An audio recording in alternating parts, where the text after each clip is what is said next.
Well, hello ladies and gentlemen and welcome back to another Jurassic World Evolution 2 video, where today we finally have the second part of this winter build, which we first released on Christmas Day of 2022.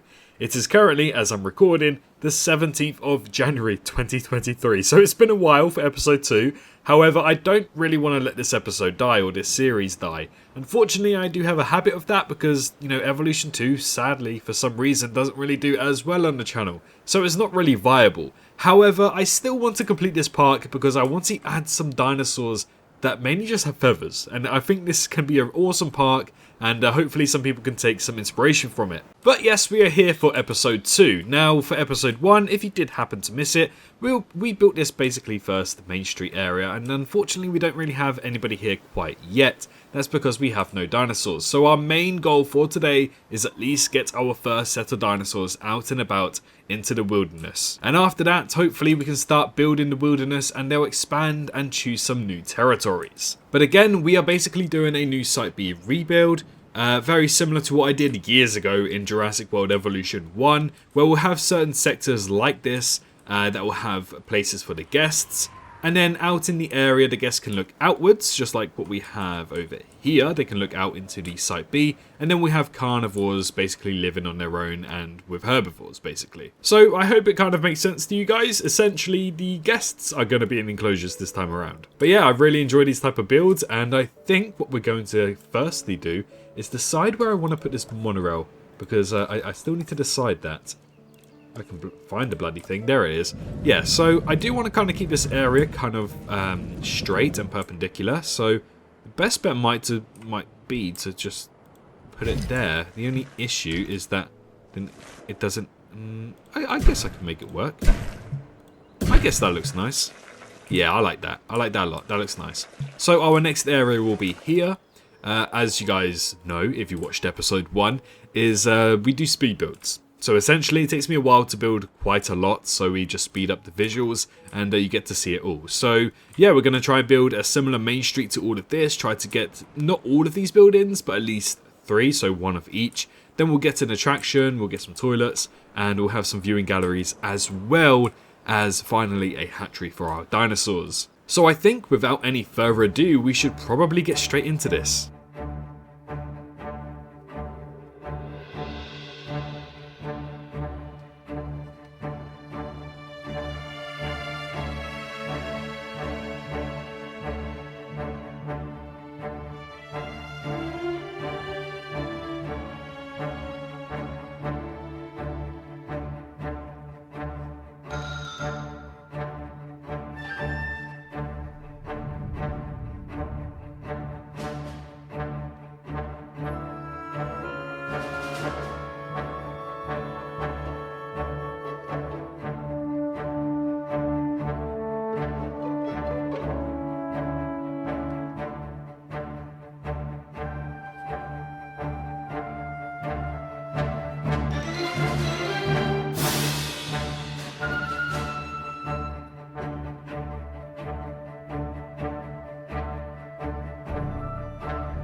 Okay, so we are in first person now, and I am relatively happy with what I've built here. So we have a little main street area. I wish I could do a little bit more of this. I haven't really thought it through too much. But we can go down here and we get the option to use the zip line, which is pretty cool. And we also get the option just to look out into another area where we hope dinosaurs will be. Now we can walk out, we can continue, and we have a large hotel here. Or we can go to the main area. We can go into here, which I believe is a shop. We have, well, what was going to be sitting down areas. Then I thought, hold on, why would people want to sit down if it's cold outside? So I've just made it more scenic instead. And yeah, we've got toilets, plenty of toilets and all of that. Down here we've also got another attraction, the Jurassic Tour. I tried to make this unique. I tried to put like a little line, like a queue here. So you have to go on this side of the path. Or you can continue down this side of the path. And yeah, that's practically about it. So we can carry on going down here. Then we have more viewing galleries and towers. And we finally, finally have the hatchery right there. So we can start breeding our dinosaurs. We can move down here. We have another viewing gallery. And then we can go back down the side path as well. So overall, I am actually really chuffed with this. The only thing left to do now is to go ahead and start building the actual environment around it. Try to connect up to this area and build around here. Now, the zipline, I don't know if you guys saw, but I was swapping directions and I was thinking, that looks cool, but also looks very goofy. So I'm not too sure if I'm going to go ahead with that. Because what I might do instead is... Oh, no, I wasn't thinking this through. If I do keep it high, like very tall, I might make this area over here very small. So in order to get to it, you have to take the zip line. And I'll completely ignore a monorail. But then that got me and then we can move on to another area where the monorail will connect. But then that got me thinking that I much prefer it looking this way. However, how are people going to get to it if they can't use this zip line? So yeah, a little bit of a confusing one. Unless I completely get rid of this monorail, but I might end up deleting the zipline depending on how I feel later on, because I think we're going to start building over here next instead.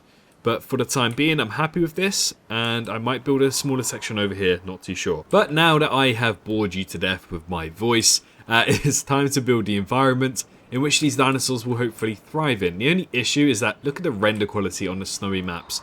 Look at that. I have a strong enough PC to be able to handle a lot better than this.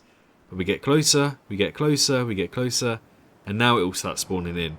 You want to know what the worst part is? There's grass here. You wouldn't believe me, but we zoom in, and then there's grass. But it only goes up to this area. Again, really annoying. I do hope there's some way to fix this. Everything is turned up to ultra. But yeah, so unfortunately we can't really do too much, but it looks nice when you're zoomed in, I guess.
Okay, so I think I quite like what I've done here. So I've started a little river area. Obviously, you know, a lot of trees grow around rivers because of the water. And we might build a watering hole somewhere around here. I'm not too sure yet. But yeah, we've started a river, which is quite nice. I think I am going to connect that. I wasn't too sure if I wanted to connect it or not, but I think it won't hurt anybody. So we'll go ahead and connect that. And we'll try to also make it a little bit more shallow, perhaps. Yeah, I like it like that. Nice. We'll put a few rocks around it as well. But overall, I'm quite liking this. I do enjoy these builds. I really do. You know, they're not anything, you know, spectacular or amazing, but they are something to just wind down, enjoy with a nice cup of hot chocolate or something similar like that. Tea, if you like tea, coffee, whatever. Yeah, it's just a relaxing type of build, really. I do like them. But yeah, so we've got loads of ground leaf to encourage dinosaurs to come over here. We've also got ground fiber as well for all the herbivores.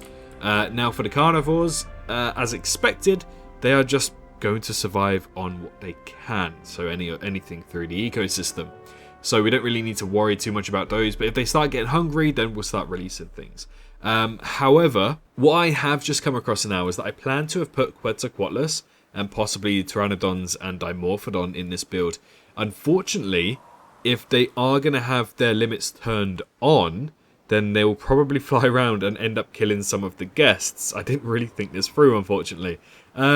So I'll see what I can do, because I don't think there's an option to turn on food just for carnivores and herbivores. Because that way I could have gotten away with piscivores not needing food. Unfortunately, I don't think that's the case, so it might be a matter of risk that I put down some fish feeders for them and hope that they don't go to the guests. But you know, there's loads of perch points over here. I expect them to go to the guests, and the guests are just going to get scared. So yeah, I don't think that's going to work out too well. But we'll see what we can do. As for now, I think it's safe to say and safe to agree that it is time to go ahead. That's a big plane outside my window. God, it's like 9:30 at night, but the lights are very bright. It's very low. That's really weird. But yeah, so we're going to go ahead and release some dinosaurs. Now, we want feathered dinosaurs. Also, we're going to get some sauropods. I don't think I actually mentioned that. But for the zipline area, I tried to put as much things as sauropods would like here. So when people go across the zipline, whichever way it will be. Hold on, what does it look like if I swap it now? Oh, it just looks goofy. Oh, I don't know. I don't know. I'm going to have to try sort something out. But anyways, I was able to put some tall nut, tall leaf, tall fruit, all of that stuff for the sauropods. So when people go down the zip lines, they're walking to where sauropods are. But yeah, so it's time to pick a feathered dinosaur. Now, there unfortunately aren't too many feathered dinosaurs in Evolution 2. So we are definitely going to have to try and incorporate some other dinosaurs and just assume that they're endothermic, which would have sucked because I would have loved to have Spinoceratops, that little hybrid, in the game when I was doing this, because that way I was able to probably have something proven that it was endothermic. And I can just go along with that being the actual case. But yeah, unfortunately, again, not many feathered dinosaurs, especially herbivores. I guess you could probably count in Oviraptor, which, to be honest, I probably will release them. I'm not too sure about today. What I want to go ahead and do is the Therizinosaurus. Now, what we're going to do is have the 2022 variant, because everybody loves the movie variant. And what we're probably going to do on all of these species is try to come across as much of a white patterned dinosaur as we can. This way we can kind of get it to blend in a little bit more with its surroundings. Unfortunately, it doesn't seem like the Theri has any white colorization. So I'm going to go ahead with pink. However, what I am going to do is also save my build, and then I'm going to head on to the main menu and check out the species viewer to see which one I want white. I don't get why it's not in the game yet, but when we're picking our skins, I wish in the genome library we could actually see what the species would have looked like with that skin. Unfortunately, this is how we have to do it for now. Okay, so it doesn't seem like the Therizinosaurus has many skin patterns to choose between to kind of blend in, but I believe the Svalbard or the Yukon River is the best. I think we'll go with Svalbard, simply because it's closest to white, I guess. We might also do a blue one as well, Mangrove Forest, and pop it somewhere else in the sanctuary, so it'll probably on the other side of the map. We'll keep it in the incubation center for now. Okay, so that's what I'm going to go ahead and do. So let's go down to Therizinosaurus. Where are you, buddy? There you are. We'll modify it, and I think it's already saved on Svalbard. Yeah, it is. Perfect. So we'll get one of those going. Now, I know they don't like each other, but they're going to have to deal with each other for the time being. We will also go with Mangrove Forest and get that guy going as well. We won't release him because, to be honest, I think having 3 Therizinosaurus in one area kind of sucks. So we'll probably put him, I don't know, so somewhere over here probably. Okay, so finally, let's officially release the first Therizinosaurus and first species of this park build. Let's check him out with the Svalbard pattern. There we go, he's blending in a little bit there. You tell him. Yeah, no, I like it actually. It looks quite nice. I believe, yeah, it's gone past 9 o'clock, so my nightlight on my PC is probably on and changing my colours, but from what I can see, it does look like it's blending in, well, decently, let's say. Not terribly, not the best, but at least it's good enough. Yeah, so the other guy, where is he? This bugger. I do want to release him, but I want to try to disperse these guys out. So I'll pop him over here in hope that he'll be able to thrive over here instead. And hopefully this also means that we finally start getting guests in the park. Right? Nope, we're closed. Well, we can officially open the park now. There we go. Yeah, that's what I like to... Hey. You're not supposed to be doing that. Why are they doing that? The whole point of making this is so that they don't do that. That's really annoying. That's low-key very, very annoying. I might have to make a couple changes here. Okay. Made some ugly changes, unfortunately, but changes that had to be made. I guess you could probably learn to like it. In fact, if I can... Ooh, this is a risk, though. Can I? Ooh, okay. So I might change the light. Simply because I think the taller one suits that better. Okay, I can. So if I... No, I want to delete that. And... Yes... Nice. Okay. Perfect. Now it's acting as it should. That's so much better. I don't know why, but it just is. Okay. Right. So they are enjoying their time. They're going on a monorail. Does that mean we have people here? Yes. Finally, we have people here as well. Hopefully they enjoy this section as well. Where's my Therizinosaurus lad? There he is. See if we can see him. There he is. Hold on. Let's slow it down. Where is he? There he is. Blended in. They are blended in quite nicely. I like it. I like it a lot. Where's the other Theri? There he is. Okay. Enjoying his little area as well. So yeah, we'll have another one over here somewhere, and we'll only have the 3. So far, I'm enjoying it. I think the only last thing that we do need to do is to edit the tour truck route. Let's see where we can put it. Do I want it? Yeah, I'll make it go round like this. We can make it go outside a little bit, and then we'll bring it inside, through there, back around, avoiding the forest as best as I can.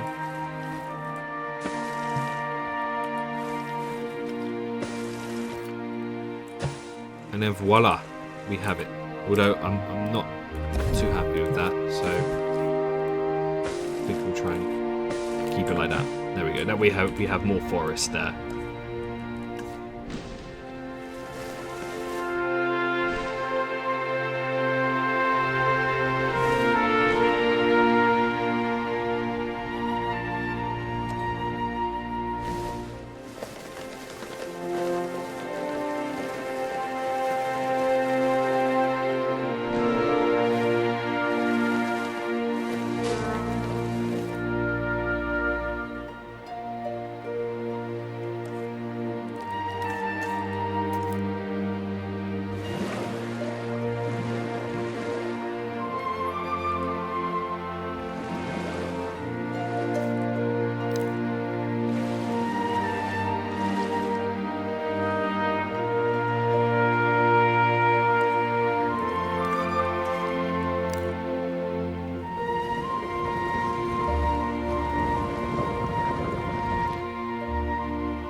Okay, so nicely done. Why is it going that way round? I wish there was an option to flip it. I want it to go the other way round. Okay, I think I know how to change this. Let's see if I can press delete. Delete that, and yes, so now they'll be going the other way around, I think. Hopefully. Yes, they are. Nice. Okay, got it sorted. Let's take a quick drive of it. Very loud. I apologise if I can't sort the microphone out. But yeah, so kind of go this way. You view as many dinosaurs as you can. I've also built a nice little area over here, so hopefully we can see more dinosaurs drinking. We go through the forest just a little bit as well.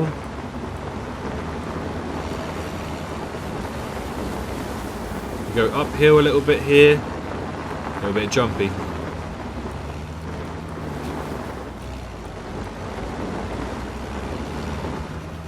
We start to come back around.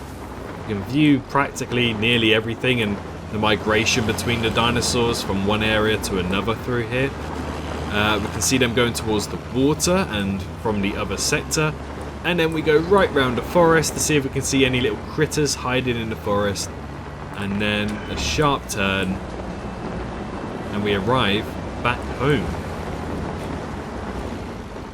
Just like that. That was a very quick tour. But it is quite a long one. It is quite a long one. Now, yeah, everything looks to be going quite well. He's sleeping, he's chilling for now. And I think that's everything I wanted to do today. So thank you so much for watching today's speed build video. If you enjoyed and you're excited for episode 3, be sure to let me know in the comments and like the video. Share it around with your friends because unfortunately these videos don't do quite as well. And that's primarily why they don't take priority on the channel. But hopefully, because I'm away in Romania by the time you're watching this, hopefully this should be okay. You should enjoy it enough. But anyways, guys, thank you so much for watching. If any of you guys happen to spot me in Bucharest, feel free to say hello. I will be there until, I believe, Monday morning. But in the meantime, thank you so much for watching. Be sure to press that like button and subscribe if you're new. And I'll see you all in the next one. Bye-bye.